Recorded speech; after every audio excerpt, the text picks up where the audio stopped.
যুগে যুগে একদল লোকেরা ক্ষমতা ধরে মানুষের প্রভু হতে চেয়েছে। নতুন করে একজন আসছে যার নাম হলো দাজ্জাল। সে এক চোখও হবে, সে পৃথিবীর মানুষের প্রভু হতে চাইবে। প্রথমে এসে সে নবী দাবি করবে, নাউযুবিল্লাহ। অথচ আমার নবী আমাদেরকে জানিয়ে দিয়েছে, আনা খাতেমুন নবী, আমার পরে আর কোন নবী আসবে না। এ যুবক, তোমরা যদি আমাদের কাছে না বসো, এখনো যদি শিক্ষা না থাকে, ওই দাজ্জালের চক্রান্তে পড়ে তাকে নবী বলে মেনে নেবে। কেননা দাজ্জাল ফিরিতে ফিরিতে বলবে না, দাজ্জাল মানুষকে ঘর দেবে, দাজ্জাল মানুষকে বাড়ি বালাখানা দেবে, এমনকি সোনা দানা হিরে দেবে। শুধু তাই নয়, তোমার আমার পূর্বপুরুষদের কবরের কাছে গিয়ে বলবে, এই অমুকের দাদু উঠে পড়, কবর থেকে তোমার দাদু উঠে পড়বে। আল্লাহ নবী বলছে, ওটা কিন্তু তোমার দাদু নয়, দুষ্টু জেনেরা তোমার দাদু সোনা ধরে উঠবে।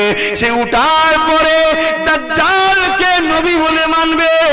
আর আমার রাসূল আর এক রায়াতের মধ্যে আছে, দাজ্জালের শেষ দিকেতে নিজেকে খোদা বলে দাবি করে দেবে। যদি তোমরা আমাদের সোহবতে না বসো, তাহলে তোমরা শিখবে কি করে? আল্লাহ নবী জানিয়ে দিল, দাজ্জাল চোখে এক কানা হবে, তার একটা চোখ কানা থাকবে। সে 40 দিনে পৃথিবীকে ঘুরে ফেলবে। যদি আটলান্টিক মহাসাগরের বীজখানে দাঁড়ায়, পানি তার 1 হাঁটু পর্যন্ত হবে। এত বিশাল চেহারাওয়ালা মালিক তাকে বানাবে, তাকেও বানাবে আল্লাহ। তাকে বানাবে কে? কেন?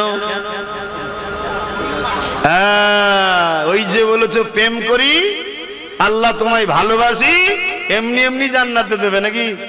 হ্যাঁ, প্রেম নেবে না পরীক্ষা?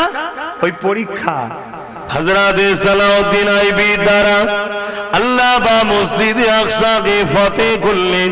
পৃথিবীর জমিনে মানুষের আনন্দ করতে লাগলো, খুশি বানাতে লাগলো। কিন্তু সালাউদ্দিন আইবি মনকে বড় মরা করে রয়ে গেলেন। সবাই জিজ্ঞাসা করলেন, হুজুর আপনি কেন মন মরা করে রয়েছেন? হযরত সালাউদ্দিন আইবি বলেছিলেন, আমার মনের মধ্যে একটা কথা উদয় হয়েছে। কি কথা? প্রকাশ্য দুশমন ছিল 1 লাখ, তাদের মোকাবেলা করে আল্লাহর ঘরকে উদ্ধার আল্লাহ করিয়েছে মাত্র 12,000 সৈন্য দিয়ে। কিন্তু আমার মনের মধ্যে যে কথা উদয় হয়েছে, আমাদের সমাজে একদল মুনাফিক আছে, এদেরকে যদি আমি না কতল করতে পারি, তাহলে এরা খুব শিগগিরই আবার মসজিদ আকসাকে বিক্রি করে দেবে। শুনছেন? আল্লাহকে আমার রাসূল এখন মক্কা জমিনে 1500 বছর আগে এসে কাবার সামনে দাঁড়িয়ে বলেছিল, লা ইলাহা ইল্লাল্লাহু মুহাম্মাদুর রাসূলুল্লাহ। ওই সময় মক্কা জমিনের মানুষেরা তারা নিজেদের হাতে তৈরি করে 360টা নকল খোদার উপাসনা করত। তারা বলতে লেগেছিল, মুহাম্মদ আল্লাহকে আমার আল্লাহ জানিয়ে দিল, কুল হুয়াল্লাহু আহাদ। হাবিব আপনি বলে দিন, আল্লাহ তিনি যিনি এক, আল্লাহুস সামাদ, আল্লাহ তিনি যিনি কারো মুখাপেক্ষী নয়। হাবিব আপনি বলে দিন, লাম ইয়ালিদ ওয়া লাম ইউলাদ, আল্লাহ তিনি যিনার কারো থেকে সৃষ্টি নয়, অর্থাৎ তিনার বাপ মা নাই এবং তিনার সন্তান স্ত্রী নাই। ওয়া লাম ইয়াকুল লাহু কুফুয়ান আহাদ, যিনি এক অদ্বিতীয়, তিনার সমকক্ষ কেউ নাই। এই যুবকেরা আমরা যত বড় অন্যায় করি না কেন, মানুষের পা ধরে পর্যন্ত ক্ষমা চাইতে পারি, কিন্তু আল্লাহ ছাড়া নিজেদের মাথাটা কারো কাছে নত করি না। এই যে একমাত্র মাথা নত হবে সৃষ্টিকর্তার কাছে, এই শিক্ষা আমাদেরকে দিয়েছে হযরত নবী মুহাম্মদুর রাসূলুল্লাহ। শুনছেন? এতে কি আমরা ধন্য নয়? কত বড় নসিব আমাদের। আমরা গুনাহগার হতে পারি, আমরা বদকার হতে পারি, আমরা গান শুনেছি, যাত্রায় গেছি, বদমাইশি করেছি, কিন্তু আলহামদুলিল্লাহ আমরা আমাদের সৃষ্টিকর্তা ছাড়া কারো কাছে মাথা নত করিনি। জোরে বলুন সুবহানাল্লাহ। কারো কাছে ভুল করে ফেললে পা ধরে হয়তো ক্ষমা চাই, কিন্তু কারো কাছে মাথাটা নত করে সেজদা একমাত্র এটা কে দিয়েছে আমাদের ঘরে? আমার রসুল শিখিয়েছে। জোরে বলুন সুবহানাল্লাহ।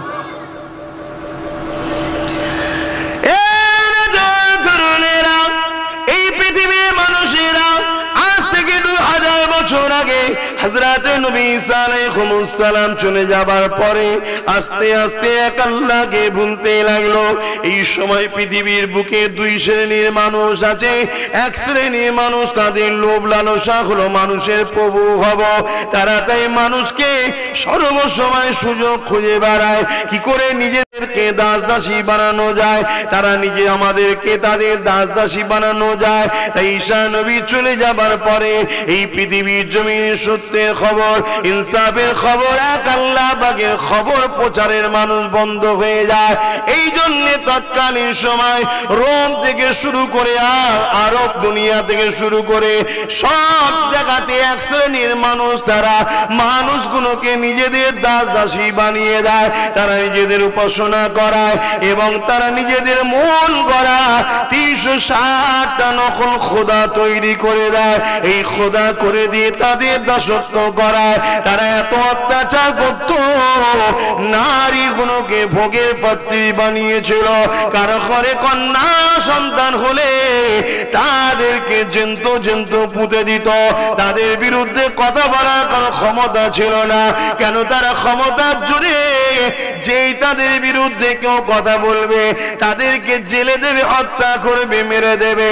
এই যুবকেরা এই সময় পৃথিবীর মানুষগুলোকে খারাপ রাস্তা থেকে বাঁচাবার জন্য, নাই সত্যের রাস্তায় আনার জন্য 570 খ্রিস্টাব্দে 12 রবিউল আউয়ালে সোমবার শুভে সাদেকের সময় তামাম কায়নাতের জন্য, তামাম মানুষ জাতির জন্য আল্লাহ পাক যিনাকে নবী রাসূল করে পাঠালে তিনি হলেন মুহাম্মদ রাসূল।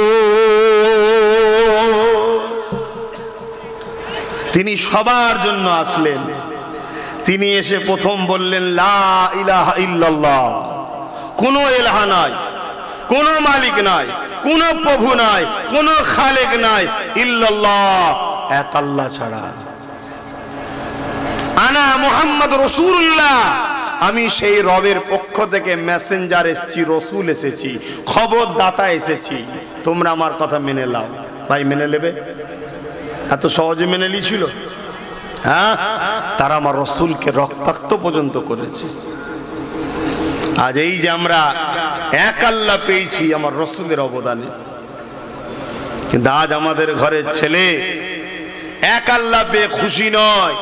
এমন এমন জায়গায় যায় যেখানে এক আল্লাহ ছাড়া অনেক আল্লাহর উপাসনা হয়, সেখানেও আমাদের ছেলেরা ঘুরতে যায়। মনে রাখবে, গজবের জায়গায় যেতে নাই, টক করে যদি ধরা পড়ে যাও ওই গজবের শিকার হয়ে যেতে হবে, বিপদের শেষ থাকবে না। আল্লাহ পাকে ভালোবাসেন, মুহাব্বত করেন। এই যুবকেরা, তরুণেরা, বাপেরা, আমার আল্লাহ বা তিনি তোমাকে আমাকে কত ভালোবেসেছেন। আল্লাহ তোমাকে আমাকে যদি চোখে জ্যোতি না দিত, মায়ের পেট থেকে যখন বাইর হলাম, যদি এই চোখে জ্যোতি না আল্লাহ দিত, আমাদের মালিক যদি চোখে জ্যোতিটা কিনে নিত, জীবনে কোনোদিন মাকে দেখতে পেতেন না, জীবনে কোনোদিন বাপকে দেখতে পেতেন না, জীবনে কোনোদিন এই জমিন আসমানকে দেখতে পেতেন না। আল্লাহ পাক দয়া করে আমাকে আপনাকে চোখের জ্যোতি দিয়েছে, এর বিনিময়ে আল্লাহ তোমার আমার কাছে কিছুই কিন্তু নেয়নি। এখন যদি কেউ আপনাকে কোনো রাত্রি ধরে, রাস্তা দিয়ে আসছিলেন, চোখ দুটো উপরে লোব, আপনার কাছে 50 লক্ষ টাকা আছে, টাকাটা দেন আর চোখ দুটো নিয়ে লোব, আপনি কি বলবেন? চোখ নিয়ে টাকা বলবেন? কি বলবেন? ভাই টাকা লিজা, ভাই চোখ লিসনি, কি গো বলবেন তো নাকি? হ্যাঁ কি না আমার ভুল বলা হচ্ছে? তাহলে দুটো চোখের দাম 50 লাখের থেকেও দামি। তাহলে আল্লাহ কত দামি জিনিস আমাদের কাছে রেখেছে বুঝতে পারছেন? বললেন না আলহামদুলিল্লাহ? আমাদের ছেলেরা চিনতে পারছেন আল্লাহ আমাদেরকে কি নিয়ামত করেছে। তাই এখনো সময় আছে, সূর্য দেখা যাচ্ছে, ডুবে যায়নি, সন্ধ্যা হয়নি। অন্ধকার হওয়ার আগে পরিবর্তন হও। তোমার এই আরামের জিন্দেগি বেশি দিনের নয়। যদিও দুনিয়াতে আল্লাহ তোমাকে পাকড়াও নাও করে, তুমি জেনে রেখে দিও তোমার স্টাইল তোমাকে আল্লাহ পাকড়াও করে জাহান্নামে দেবে। তোমাকে আল্লাহ এই জন্যে পাঠাইনি, তোমাকে আল্লাহ পাঠিয়েছে মুহাম্মদ রসুলের গোলামি করার জন্য। জোরে বলুন সুবহানাল্লাহ। অর্থাৎ মা আতাকুমুর রাসূল ফাখুযুহু ওয়া মা নাহাকুম আনহু ফান্তাহু। আমার নবী যা আদেশ করেছে মেনে নাও, আমার নবী যা নিষেধ করেছে ছেড়ে দাও। আল্লাহ নবী কখনো জালিমদের পক্ষে ছিল না, আল্লাহ নবী মুসলিমদের পক্ষে ছিল। মুসলিমদের পক্ষে দাঁড়াতে গিয়ে আল্লাহ নবীকে তায়েফের জমিনে রক্তাক্ত হতে হয়েছে। তথাপিও নবী আমার গরিব মুসলিমদের পক্ষে ছিল, জালিমদের পক্ষে কখনো দাঁড়াই না। নবীর উম্মত দাবি করব, জালিমদের সাথ দেব। তোমাকে আল্লাহ দুনিয়ায় যদি নাও ধরে, পরকালে কিন্তু তৈরি থাকো আল্লাহ ধরবে। অজে অসুবিধা হচ্ছে? এ নামাজিরা, এ আমার রোজাদারেরা, নামাজ আল্লাহর হুকুম ঠিকই কথা, রোজা আল্লাহর হুকুম ঠিকই কথা রেখেছেন, আলহামদুলিল্লাহ, অনেক ভালো কথা। কিন্তু মনে রাখবেন ওই নামাজ আল্লাহ নেবে না, ওই রোজা আল্লাহ নেবে না। আপনি নামাজ পড়েন ঠিকই কথা, কিন্তু আপনার উঠা বসা জালিমের সাথে, আপনার উঠা বসা মাতালের সাথে, আপনার উঠা বসা নারীদের উপরে যারা জুলুম করে তাদের সাথে, আপনার উঠা বসা যারা এলিম ইয়েতিমদেরকে লুটে তাদের সাথে আমার আল্লাহ নবী জানিয়ে দিলে দুনিয়ায় যে যার সঙ্গে উঠা বসা করবে, পরকালে সে তার সঙ্গে জাহান্নামে যাবে। আপনার নামাজ আল্লাহ নেবে না, আপনার রোজা আল্লাহ নেবে না। কেন? আল্লাহ কোরআনে জানিয়ে দিল, কুনতুম খায়রা উম্মাতি উখরিজাত লিন-নাসি তা'মুরুনা বিল মারুফ ওয়া তানহাউনা আনিল মুনকার। এ বিশ্বে মানুষের আমি আল্লাহ তোমাদেরকে শ্রেষ্ঠ উম্মত করেছি। আমি তোমাদের জন্য দুটো কাজ দিলাম। প্রথম কাজ হলো তুমি নিজে ভালো কাজ করবে, দ্বিতীয় কাজ হলো অন্যায় বিরোধী করবে। তুমি ন্যায়ের পক্ষে থাকবে, অন্যায়কে মিটিয়ে দেবে। আজ আমি নামাজ রোজা হজ যাকাত করলাম, এটা ন্যায় কাজ, ঠিকই কথা, ভালো কাজ, কিন্তু অন্যায় বিরোধী করলাম না। মনে রাখবেন, নামাজ পড়লে নিজের উপকার হয়, সমাজের উপকার নয়। রোজা রাখলে আমার উপকার, সমাজের উপকার নয়। দাড়ি রাখলে আমার উপকার, সমাজের উপকার নয়। কিন্তু সমাজে যদি এমন করে গরিবদের উপরে জুলুম অত্যাচার হয়, এই অত্যাচারের ক্যান্সার সমাজ যদি বাড়তে থাকে, এটা দেখার পরও যদি তুমি মুখ ঘুরিয়ে নাও, মনে রেখে দেবে এই অন্যায়কে প্রতিষ্ঠিত তুমি করার সহযোগিতা করলে।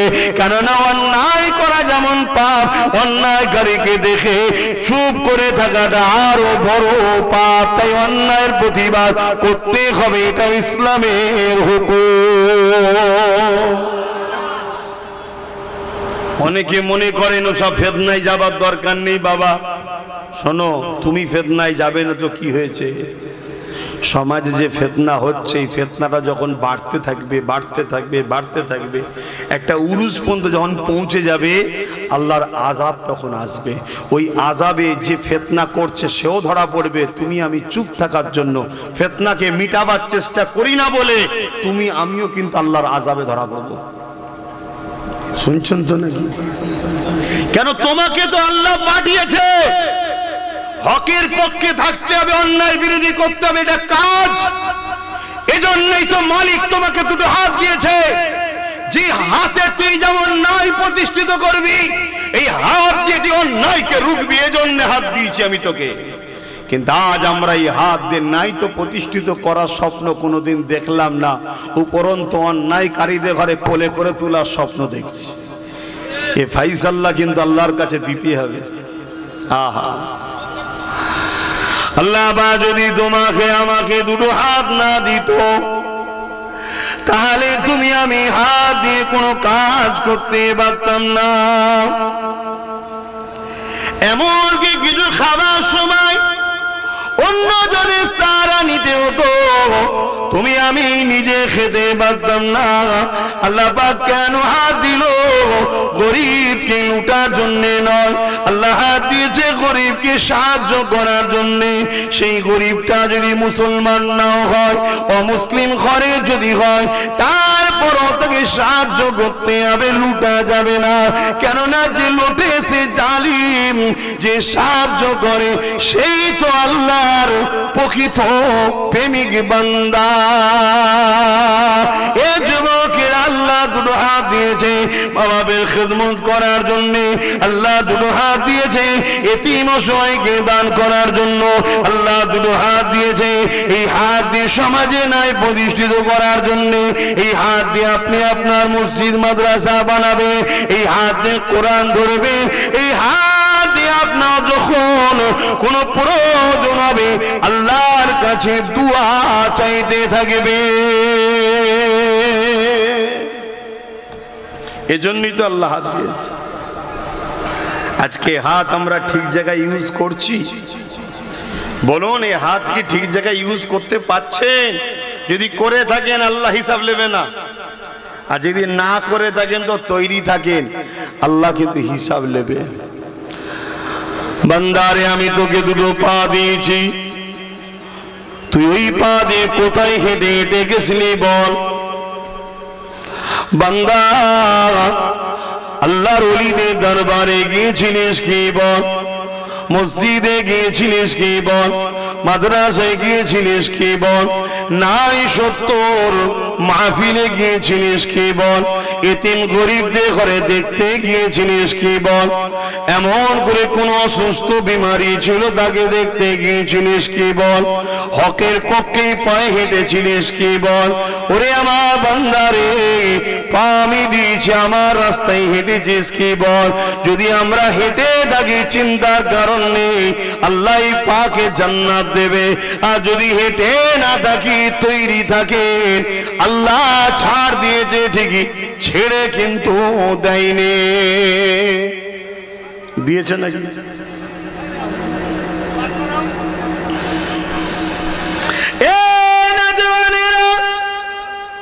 আজ পৃথিবীর জমিনে কি অত্যাচার, কি জুলুম হচ্ছে আমরা সবই দেখতে পাচ্ছি। এভাবে জুলুম অত্যাচার বারবার ইসলামের উপরে হয়েছে, কিন্তু আমার আল্লাহ ছাড় দিয়েছে, ছেড়ে দেয়নি। আজ আমরা ফেসবুক খুললে দেখতে পাই বাচ্চা বাচ্চা ছেলেদের লাশগুলোকে বোমের আঘাতে তাদের ঘর বাড়ি ভেঙে দেওয়া হচ্ছে, কিন্তু আল্লাহ খামোশ রয়েছে, সবর করে আছে, ছাড় দিয়েছে, ছেড়ে কিন্তু দেয়নি। মনে রাখবেন, এই অত্যাচারটা আজকে নতুন নয়, যুগে যুগে যুগে একদল জালিমরা এইভাবে অত্যাচার করেছে। আল্লাহ পাক এই অত্যাচারীদের বিচার কিন্তু করেছে, কিন্তু আল্লাহ ছাড় দেয় কত দূরেরা যেতে পারে দেখা যায়, এবং আমাদেরকেও পরীক্ষা করে বাকি তারা কি দরদ দেখায় দেখা যায়। এ যুবকেরা, তোমার আমার প্ল্যাটফর্ম কোন দিকে? অত্যাচারীর দিকে না মজলুমের দিকে? এটাও আল্লাহ পরীক্ষা করে। এই আজকের দিনে পৃথিবী জুড়ে আপনি যেদিকেই তাকাবেন সেটা হতে পারে প্যালেস্তাইন, হতে পারে মসজিদে আকসা, সেখানেও যে অত্যাচারটা হচ্ছে, ওই অত্যাচার যারা করছে তাদের পক্ষে দাঁড়াবেন না, যাদের উপরে জুলুম হচ্ছে তাদের পক্ষে দাঁড়াবে। এটা তোমার আমার জন্য পরীক্ষা, এবং এই পরীক্ষা দ্বারা আল্লাহ পাক তোমাকে আমাকে শিক্ষা দিতে লেগেছে। ওরে আমার বান্দা বান্দিরে, আমি আল্লাহ কোরআনে যাদেরকে দুশমন ঘোষণা করেছি, তাদেরকে দুশমন জানার পরে বন্ধু বলে অ্যাকসেপ্ট যখন করে নিবি, আমি আল্লাহ তাদের হাতেই তোদেরকে লাঞ্ছিত করব। বুঝতে পারছেন? এ থেকে শিক্ষা নাও।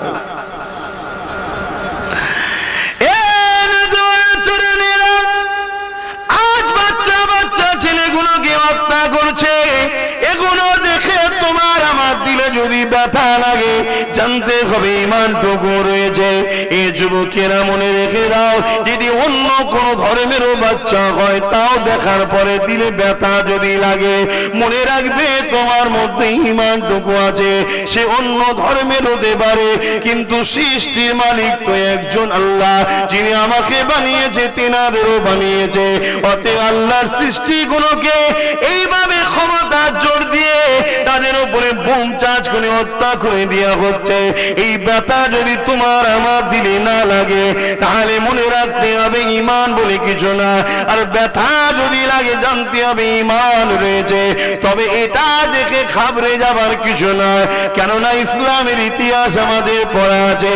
হযরতে মুসা আলাইহিস সালামের জবানাতে মুসা নবী যখন দুনিয়ার জমিনে আসবে, একজন গণকারক ফেরাউনকে বলেছিল, এ ফেরাউন রে, একজন বাচ্চা জন্মগ্রহণ করতে লেগেছে, যে বাচ্চা তোমার রাজত্বকে মিটিয়ে দেবে। ফেরাউন এত বড় জালিম ছিল, সে তার রাজত্বকে টিকাবার জন্য প্রতিটা বাড়ির দৌড়ে দৌড়ে দুজন করে প্রশাসন লাগিয়ে দিয়েছিল। তাদেরকে ঘোষণা দিয়ে দিয়েছিল, কোন পুত্র সন্তান জন্ম হলে তাদেরকে কতল করে দাও। ফেরাউন এইভাবে ওই সময় মিশরে যত বাচ্চা জন্মগ্রহণ করেছিল পুত্র সন্তান, সবাইকে হত্যা করেছিল।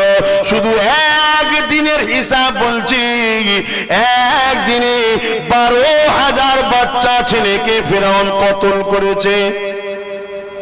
কত? তোমার আমার বাচ্চা কোনোকে কতল করা হয় না এখন। যদি এখন না শুধরাই, কাল তোমার আমার উপর ওই জুলুম আসবে। শুনছেন তো নাকি? মাইকের আওয়াজে বুঝতে পারছেন তো নাকি? হ্যাঁ, এখনো শুধরান, এখনো সময় আছে। তাহলে কত হাজার একদিনে? 12,000। কি জন্যে? শুধু নিজের শয়তানি গদিকে টিকাবে বলে, নিজের শয়তানি পথকে টিকাবে বলে, ক্ষমতাকে দখল করবে বলে। যুগে যুগে এটা হয়েছে। তবে মনে রাখবেন, যেতে সবাইকে হবে, আজ না হলে কাল সবাইকে ফিরে যেতে হবে। যদি মনে করেন মরার পরেই তো সব শেষ হয়ে যাবে, এ যুবকেরা, না না না, মরার পরে সব শেষ হয়ে যাবে না। কেননা যিনি সৃষ্টি করেছে তিনি আবার উঠাবে। কবে উঠাবে? আল্লাহর কোরআন জানিয়ে দিচ্ছে, সেই দিনটা উঠাবে। সুম্মা নুফিকা উখরা ফাইযা হুম কিয়ামুন ইয়ানজিরুন, যেটা হবে বিচারের দিন, ময়দানে মাশর।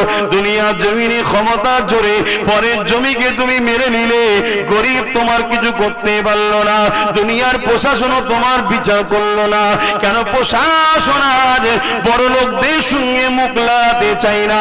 যত রকম ফতোয়া, যত রকম আইন তো গরিবের উপরে চাপাতে চায়। কথা ঠিক না? এর জন্য প্রশাসনের দোষ দেবো না গরিবদের? আর কথা নেই না, গরিবদের দোষ।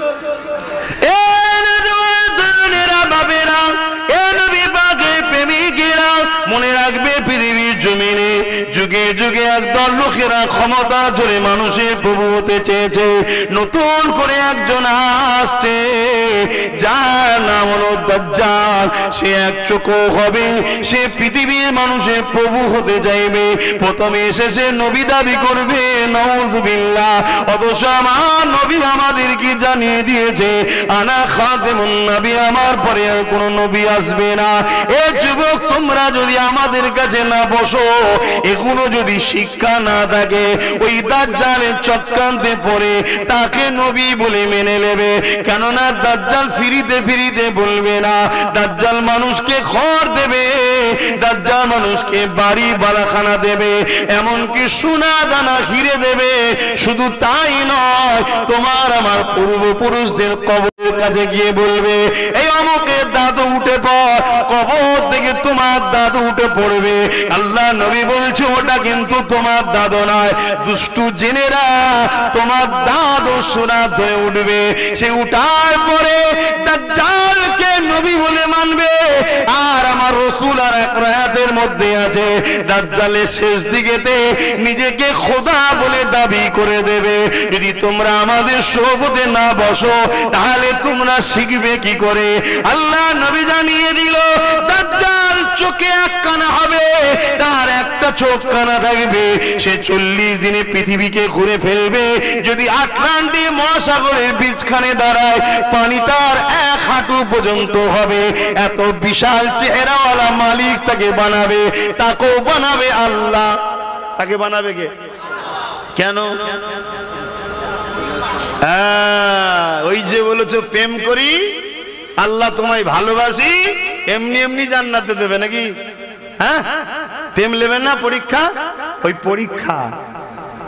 ওই পরীক্ষা আমি আবার বলছি, গুনাহ যদি করে মরো, যদি আল্লাহ দয়া করে মাফ করতে চাইলে মাফ করতে পারবেন, তিনি বলেছেন আমি করেও দিতে পারি। আর যদি না করে কোনো কারণে, গুনার জন্য জাহান্নামে দিয়ে পিটানো হবে, কিন্তু ঈমান থাকার জন্য আবার তুলে জান্নাত দেওয়া হবে। জোরে বলুন সুবহানাল্লাহ। আর যদি বেঈমান হয়ে মরো, এজন্য যুবকরা বোঝো। আর নবীর সঙ্গে যেটা জড়িয়ে আছে সেটাকেই তুচ্ছ তাচ্ছিল্য করলে বেঈমান কাফের হবে। এই যে টুপি, এটা আমার মাথায় আছে ঠিকই, আপনাদের মাথায় আছে ঠিকই, যাদের মাথায় নাই তারা কেউ বেঈমান নয়, তাদের গুনাহও হচ্ছে না। শুনছেন না? শোনেন, এই যে মাথায় টুপি দিয়ে বসে নেই, গুনাহ হচ্ছে নাকি? না, গুনাহ হয়নি, কিন্তু এটা সওয়াব পাচ্ছে না। আমি সওয়াবটা পাচ্ছি, যারা টুপি আছে তারা পাচ্ছে, যাদের নেই পাচ্ছে না। কিছু সব নবীর সুন্নতের সওয়াবটা পাচ্ছে না, কিন্তু বেঈমানও নয়, গুনাহও নয়। কিন্তু এই টুপিটাকে কেউ যদি তুচ্ছ তাচ্ছিল্য করে, সে বেঈমান কাফের হবে। শুনছেন কেন? এটা নবীর পছন্দ।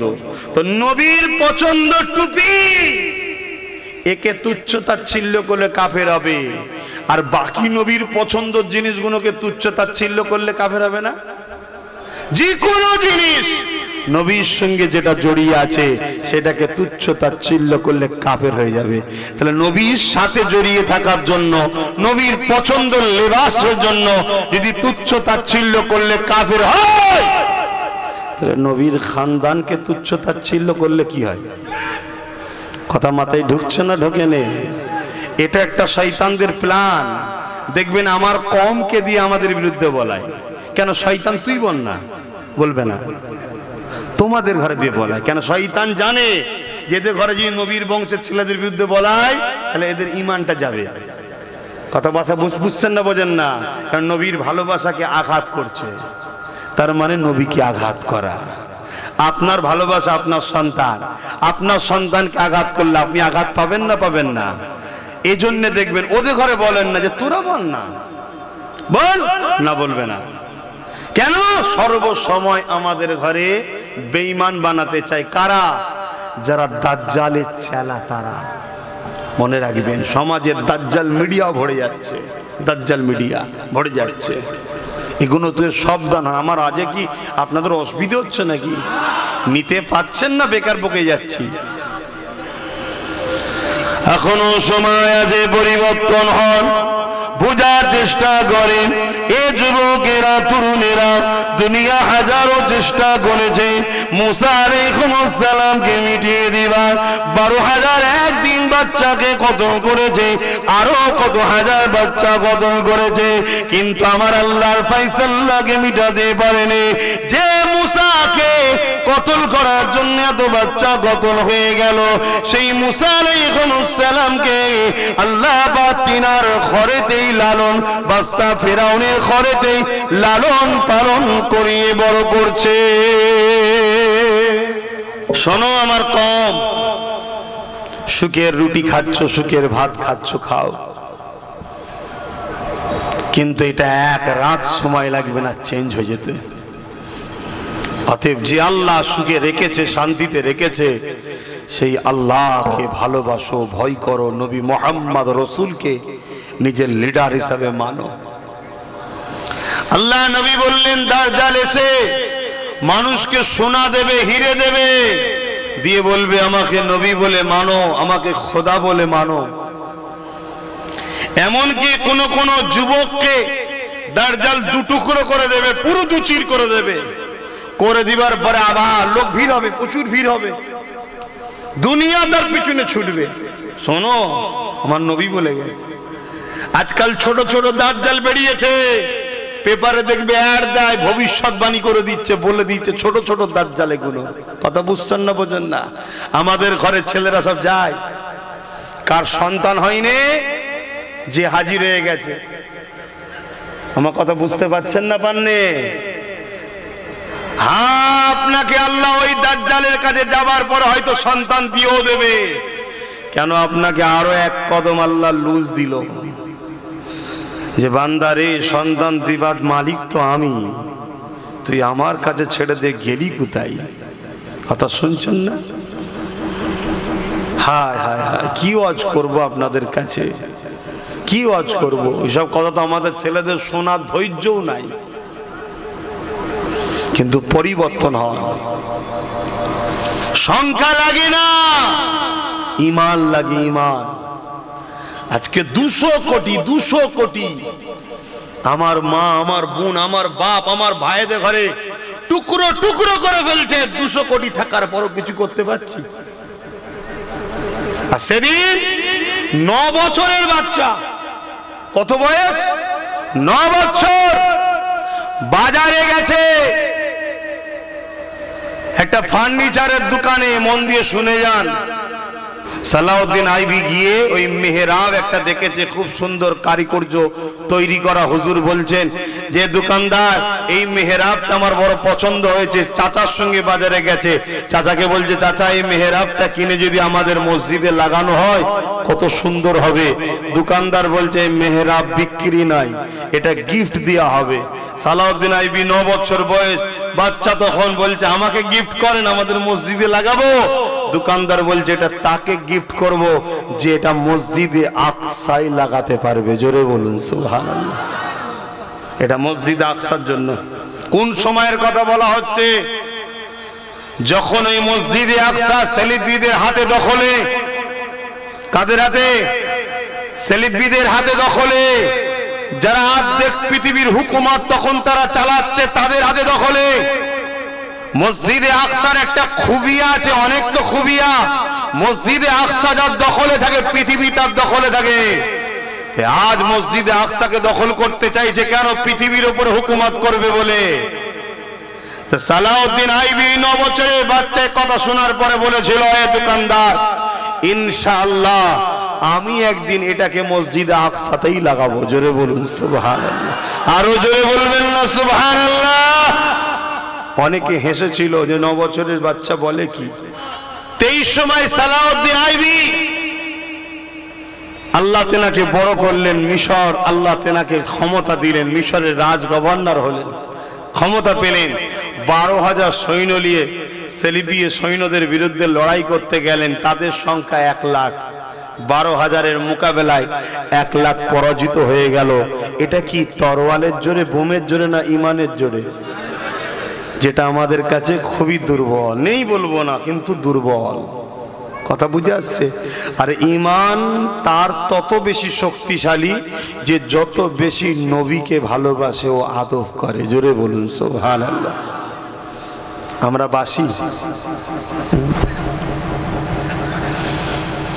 হযরত সালাউদ্দিন আইবি দ্বারা আল্লাহ বা মসজিদে আকসাকে ফতেহ করলেন। পৃথিবীর জমিনে মানুষেরা আনন্দ করতে লাগলো, খুশি বানাতে লাগলো। কিন্তু সালাউদ্দিন আইবি মনকে বড় মরা করে রয়ে গেলেন। সবাই জিজ্ঞাসা করলেন, হুজুর আপনি কেন মন মরা করে রয়েছেন? হযরত সালাউদ্দিন আইবি বলেছিলেন, আমার মনের মধ্যে একটা কথা উদয় হয়েছে। কি কথা? প্রকাশ্য দুশমন ছিল 1 লাখ, তাদের মোকাবেলা করে আল্লাহর ঘরকে উদ্ধার আল্লাহ করিয়েছে মাত্র 12,000 সৈন্য দিয়ে। কিন্তু আমার মনের মধ্যে যে কথা উদয় হয়েছে, আমাদের সমাজে একদল মুনাফিক আছে, এদেরকে যদি আমি না কতল করতে পারি তাহলে এরা খুব শিগগিরই আবার মসজিদ আকসাকে বিক্রি করে দেবে। শুনছেন? মসজিদে আকসাকে পেয়েছিল কি করে? এই যে আজকে যারা দখল করতে চাইছে পেল কি করে?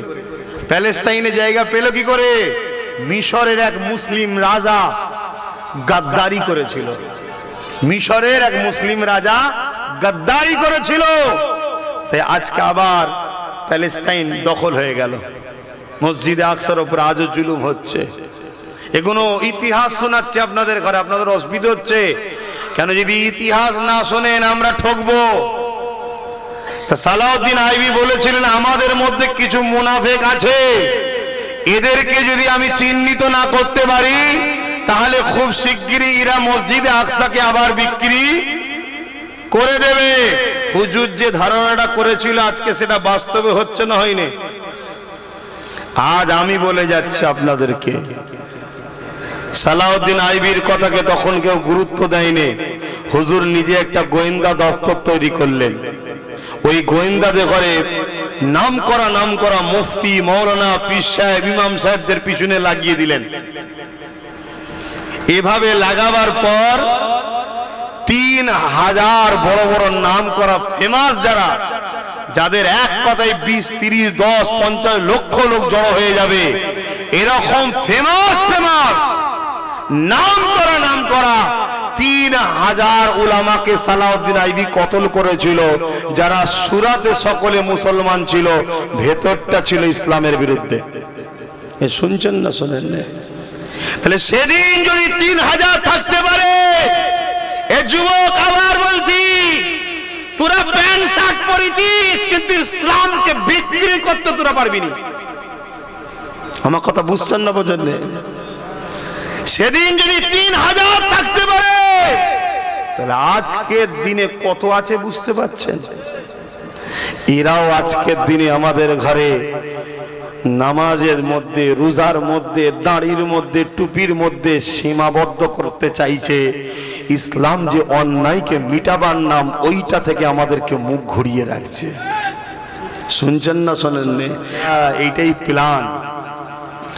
মনে রাখবেন, মানুষ অভ্যাসের দাস, যা সবে তাই সইবে। আমি যদি তোমাদের কাউকে নিয়ে গিয়ে আমার বাড়িতে 1 বছর বসিয়ে খাওয়াই, কোনো কাজ করতে হবে না, শুধু খিদা লাগলে বলবি খিদা লেগেছে, খাবার সামনে চলে আসবে। 1 বছর পর তোমাকে আমার ঘর থেকে বার করে দেবো। এবারে বলো, ওই ছেলেটা কি আর কাজ করতে পারবে? এবারে কি করতে হবে ছেলেটাকে? হয় ফিরে কোথায় খাওয়া যাবে খুঁজতে হবে। যদি সেই খাবারটা হারামের হয় তাও খেতে পছন্দ করবে, খাটতে চাইবে না। যদি ফিরি খেতে গিয়ে কাউকে খুন করতে হয় করে ফেলবে, তথাপিও খাটতে যাবে না। যদি ফিরি খেতে গিয়ে মাফ করবেন, নিজেদের পরিবারদের রাস্তায় নামাতে হয় তাও নামিয়ে দেবে, খেটে খাবে না। আমাদেরকে গোলাম বানানো হচ্ছে না হয়নি? এই ওয়াজ বুঝছেন তো নাকি না বেকার বকছি?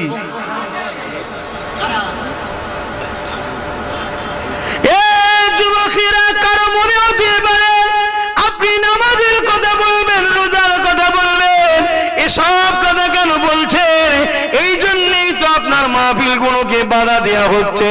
হ্যাঁ, আমিও জানি আমার মাহফিলকে বাধা দেওয়া হয় কেন। নামাজ পড়ার কথা বলার দায়িত্ব আমার নয় বাপ মার, রোজা রাখার কথা বলার দায়িত্ব আমার নয় বাপ মার, কিন্তু হারাম খেয়ে নামাজ পড়লে কবুল হবে না ওটা বলার দায়িত্ব আমার।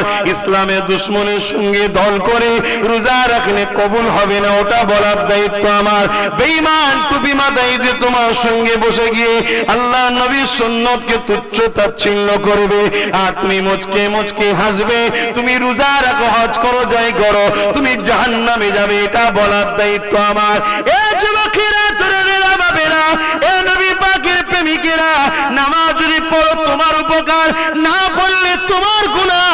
কিন্তু এই সমাজকে যদি এমন করে ক্যান্সার তৈরি করে দেওয়া হয়, এই সমাজে যদি খুন খারাপির প্রতিষ্ঠিত করে দেওয়া হয়, এই সমাজকে যদি ভিখারি বানিয়ে দেওয়া হয়, এই সমাজকে যদি লোভ লালসায় না বিয়ে দেওয়া হয়, বিশেষ করে আমাদের মেয়েগুলো যাদেরকে আল্লাহ পাক বলেছে, এ নারীরা তোমরা ঘরে থাকো, পর্দায় থাকো, আমি তোমাদের মালিক, তোমাদের সম্বন্ধে আমি যা জানি অন্য কেউ জানে না, যে আমি বলি তোমাদেরকে আমি অনেক দামি সম্পদ করেছি, তোমরা ঘরে থাকো, তোমরা বাইরে বেরো না। কিন্তু আজকে এই সমাজ দেখছে পুরুষগুলো তো হাটে বাজারে দিশিরি ঘুরে ঘুরে হারাম কোনো না কোনো কায়দায় খেয়ে ফেলছে, তাই পুরুষদের দোয়ার কবুল হচ্ছে না, নারীগুলো দোয়া করলে কবুল হয়ে যাবে। তাই দাজ্জালি ফিতনা যখন আমাদেরকে শেষ করতে যাবে, তখন মা বেটিরা যদি দোয়া করে, ওই দোয়া আল্লাহ কবুল করবে, সাহায্য এসে যাবে। তাই আমাদের বেটিগুলোকে অভিকারী বানাবার জন্য তারা বড় প্ল্যান করে আমাদের বেটিগুলোকে বাইরে বার করার চেষ্টা চলছে। এই যুবকেরা, তরুণেরা, বাবেরা, এই বলে দিয়ে যায় বাঁচাবার স্বার্থে বলছে, আল্লাহ নবীকে মুহাব্বত করে, নবীর সুন্নতে জীবন করে, ভয় একমাত্র আল্লাহকে করবে, অন্য কাউকে করবেন না। মনে রাখবে, প্রকাশ্য দুশ্মন যদি লাখ হয়, 12,000 নিয়ে জিতা যায়। প্রকাশ্য দুশ্মন যদি ভারতবর্ষের জমিনে ছিল, জাদুঘর জয়পালকে নিয়ে পৃথ্বীরাজ চৌহানও যদি হয়, 1 মঈনুদ্দিন হলেও জিতা যায়। প্রকাশ্য দুশ্মন যদি 15 লক্ষ হয়, 30,000 যুবক নিয়ে বাদশা হারুনা রশিদের প্রধান সেনাপতি চীনের বুকেতে জিতেছিল। 15 লক্ষর বিরুদ্ধে মাত্র 30,000। 30,000-এর কাছে কোনো অস্ত্র ছিল না, শুধুমাত্র একটা করে ঘোড়া ছিল। এই ঘোড়া দ্বারাও তারা জিততে পেরেছিল। প্রকাশ্য দুশ্মন যদি 1,000-এর উপরে হয়, আর যদি তাদের বিরুদ্ধে 313 জন নামে এবং 2 জন ছোট ছোট বাচ্চাও যদি থাকে, তারপরও বদরের জমিনে জিতা যায়, কেননা তাদের হৃদয়ে আল্লাহর ভয় ছিল, নবী পাকের প্রেম ও ভালোবাসা ছিল। আরো জোরে বলুন সুবহান।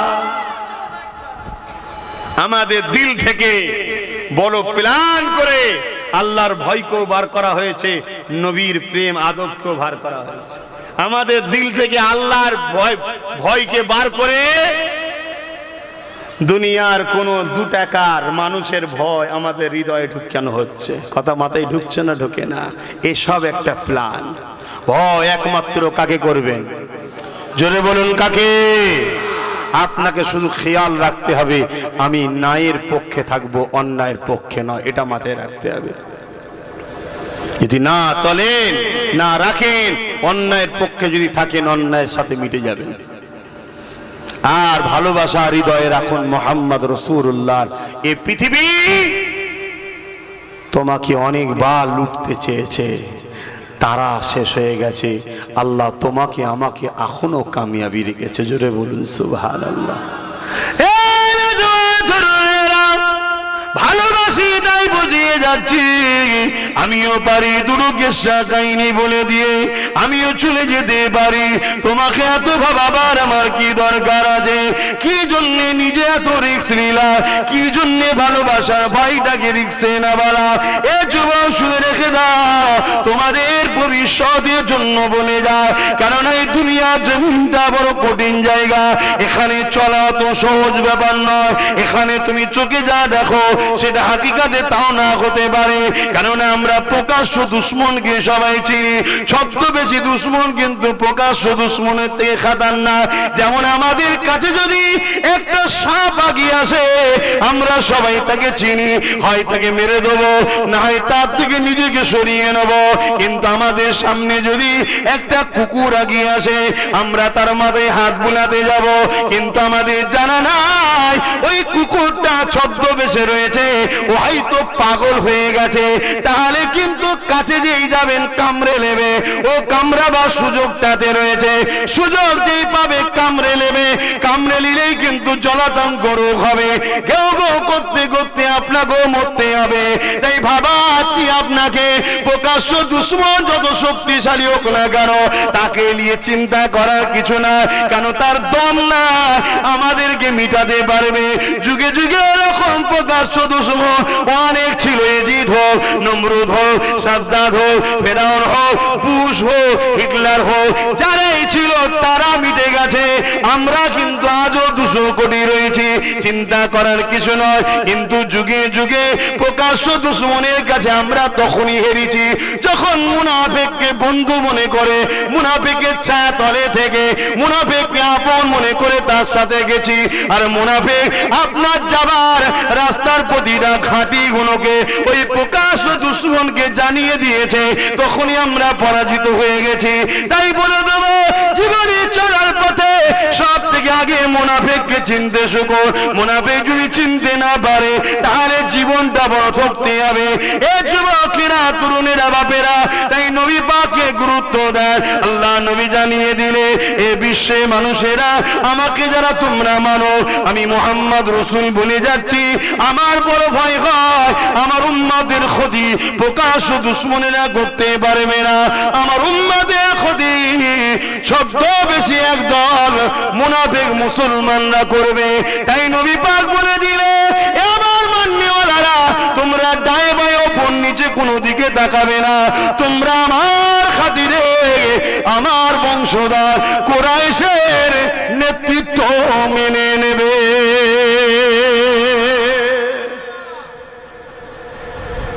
কে নেতৃত্ব দিবার শখ আছে না আছে তার দরকার নেই।